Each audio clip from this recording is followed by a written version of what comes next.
Hello and welcome to the podcast from Stress to Success Blueprint. I'm your host, Lolita Guarin, and today's episode 181. So, we continue the conversation about how stressful it can be to do things that make you more successful.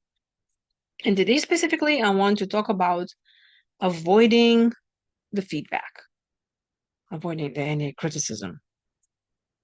I tell you immediately, I have problems with that. Yes, I do struggle with any feedback.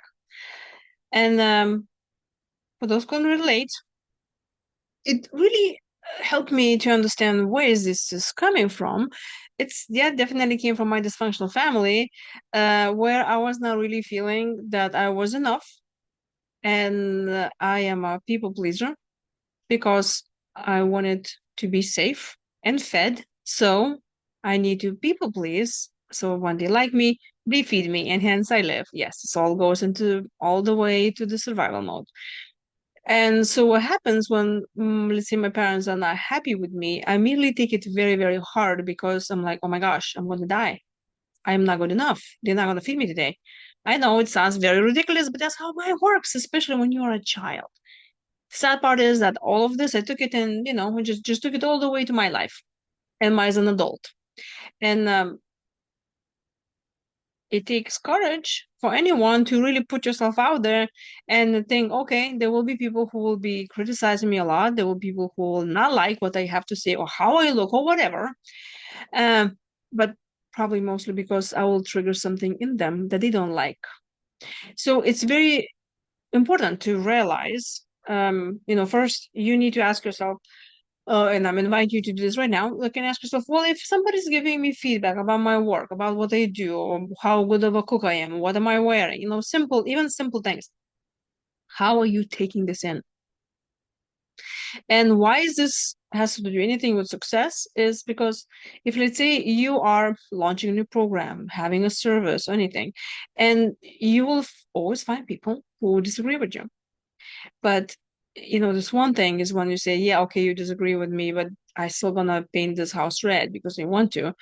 And it's a very different thing when somebody says, well, you painted the house red, but how about if you really could be touching up the corners better because it's a gap over there? That's a little different.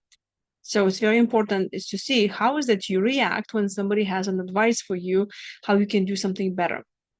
Because success comes to those who continuously practicing what they do, get more experience, but you get experience only through, doing it and failing it. And I think it was Arnold Schwarzenegger, I think, said that, especially in weightlifting, something goes like, and I don't remember word by word. If you remember, drop that in the comments below and tell me.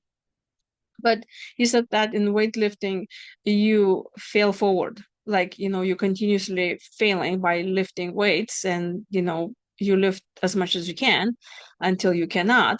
So, that's failing. But if you will stop lifting weights, then, I mean, you will never be a bodybuilder, right? So that's how it is with a lot of things that we do. But if somebody will, in weightlifting is like common sense, like, well, yeah, of course I have to fail and I have to pay attention how other people tell me how I need to hold the weights, how many weights I have to carry. Like, well, common sense. But we do this in our lives, the same thing.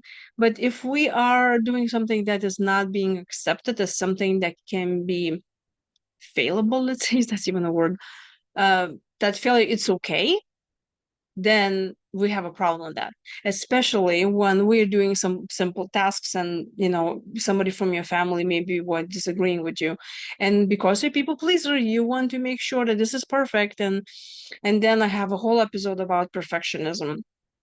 So yes, it can influence a lot how successful you can be depending on how open you are to feedback. And it could be good feedback, it could be negative feedback, it could be all kinds of feedbacks. So how would I?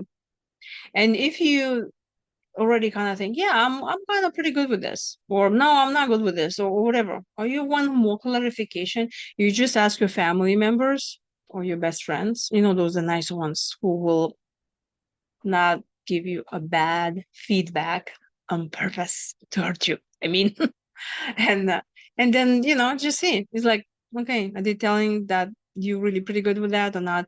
And the next time when you get feedback, pay attention how that makes you feel, and then ask yourself, what is this really? If it triggers you, ask yourself, where is really coming from? Where is it coming from? Is it somebody kind of you want?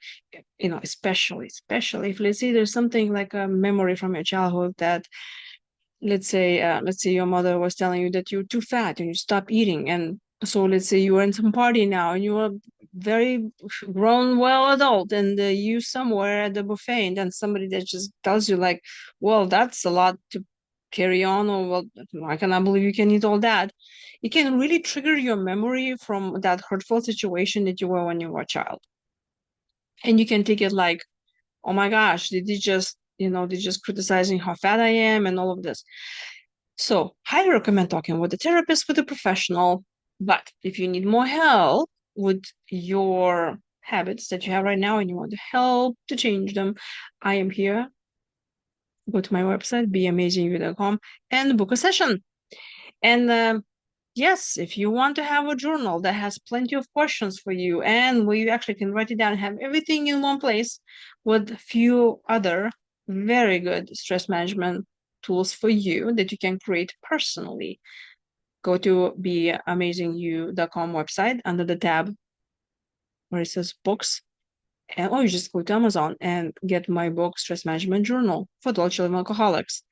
Um, I probably have to just publish another one that's just stress management journal, because I already heard some other people say, I don't have anybody in my family an addict, so I don't need to have this journal. So I'm probably going to be working on that. Other than this, tomorrow is a new week, and I will be introducing you to new people, because yes, I'll have one episode a week with another person on my podcast, and I already have a very exciting lineup, so I cannot wait to introduce to you all of those amazing people.